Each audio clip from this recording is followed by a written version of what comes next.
In this video, we are going to now discuss the mean value theorem in higher dimensions. As we have seen earlier, the straightforward generalization of the mean value theorem is no longer true for vector valued functions of a scalar variable. The version I am going to present is actually an inequality, and it works for differentiable mappings from any open set in Rn to Rm, so between arbitrary Euclidean spaces. So the theorem is as follows. Theorem: let f from u to f be differentiable.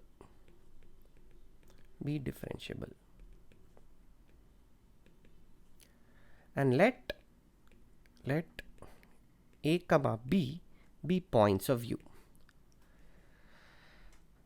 Define the function L of t to be nothing but ta plus 1 minus tb. This is nothing but the line segment joining a and b. Suppose this entire line segment L of 0, 1 is fully contained in U. Okay, and furthermore assume that the operator norm of the derivative is less than or equal to some constant k, for all x on L of 0, 1. Okay, on this line segment, suppose the operator norm, there is a uniform bound capital K. Then norm f of b minus f of a is less than or equal to k times norm b minus a. So there is now an inequality.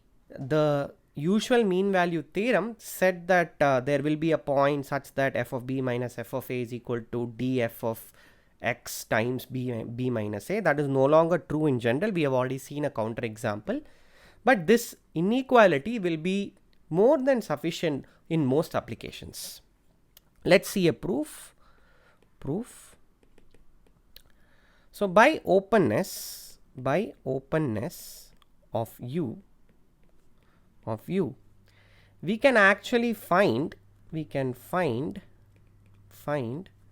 a small epsilon greater than 0 such that this entire set 1 minus ta plus tb, such that t comes from closed minus epsilon to 1 plus epsilon, this whole thing is a subset of u. That is, we have assumed that the line segment, so if this is u and this is a and this is b, so this is a and this is b, we have assumed that the line segment joining a and b is contained fully in u. What I am saying is you can extend this line segment a bit further on both sides.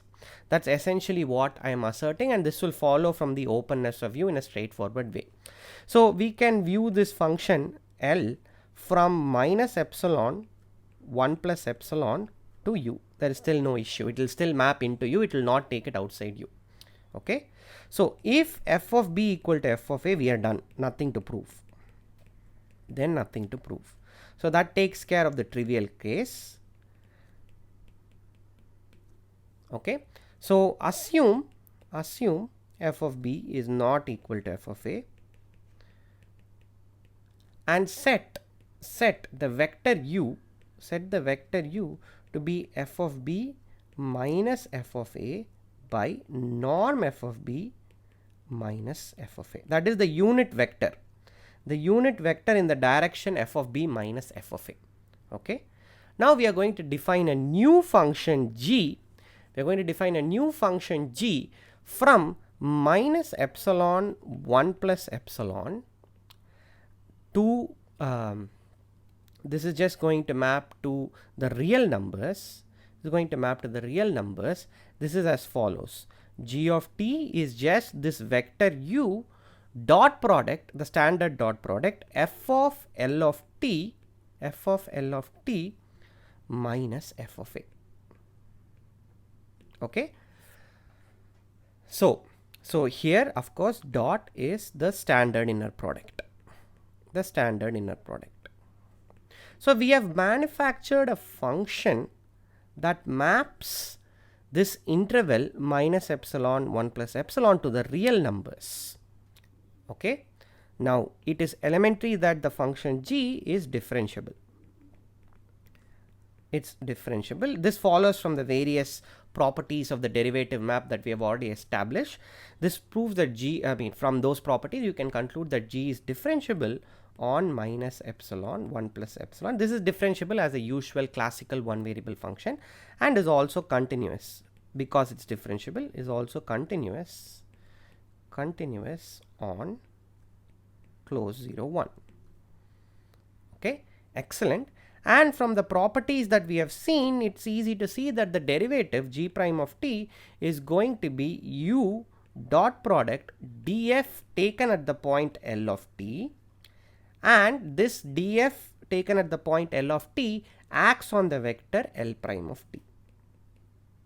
Okay, this is going to be the derivative. This is just an application of that product rule that we have seen, and noting that u is just a constant, it's just a constant vector. Okay, so this is just equal to u of u dot product df L of t, and remember L of t was 1 minus ta plus tb, and the derivative of that is as a vector function is nothing but b minus a. It's nothing but the constant vector b minus a.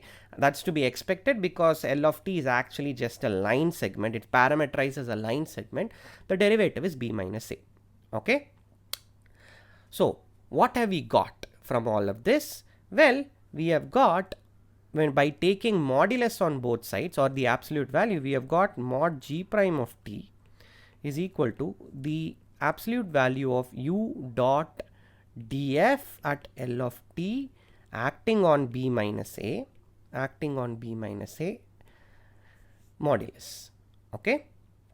Now this by Cauchy-Schwarz inequality is just less than or equal to norm u times, here this dot is just times, okay, it has nothing to do with the dot product, df L of t acting on b minus a. Okay. And now by using the basic properties of the operator norm, this is less than or equal to norm u, which I can get rid of because norm u is a unit vector, remember that. So this is less than or equal to df L of t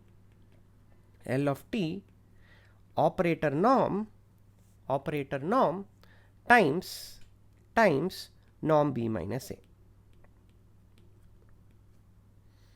Okay. So this is one of the properties of the, we have used the properties of the operator norm. Okay. So we get that mod g prime of t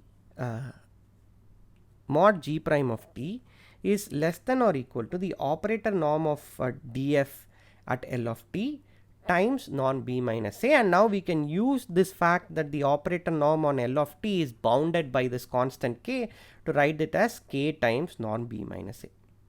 So apply the classical mean value theorem, to G, which we can because G certainly satisfies all the hypotheses. The endpoints we are choosing are 1 and 0. So mod G of 1 minus G of 0. Recall that G was defined by this expression u dot f of L of t minus f of a, and u was f of b minus f of a by norm f of b minus f of a. So what happens is when you plug in t equal to 0 in this definition, you get f of a minus f of a, simply because L is supposed to be the line segment that joins a and b. So you get a grand 0, and f of 1 is supposed to be f of L of 1 minus f of a, which is just f of b minus f of a. So you have got u dot f of b minus f of a, and u was just f of b minus f of a by norm f of b minus f of a. So the net upshot is g of t minus g of 0 will be nothing but norm f of b minus f of a. Okay. So what does the mean value theorem say? Well, this is going to be modulus of g prime of t naught times 1 minus 0, which is just 1, where t naught lies somewhere in between 0 and 1. So there is some point in the open interval 0, 1 such that this happens. So the net upshot of all this is the fact that combining, I mean of course combining these two, we get more norm of f of b minus f of a is less than or equal to k times norm b minus a as asserted. Okay, so this concludes the proof of the mean value theorem. So in the exercises you will formulate a version of the mean value theorem that does not involve an inequality, at least for real valued functions.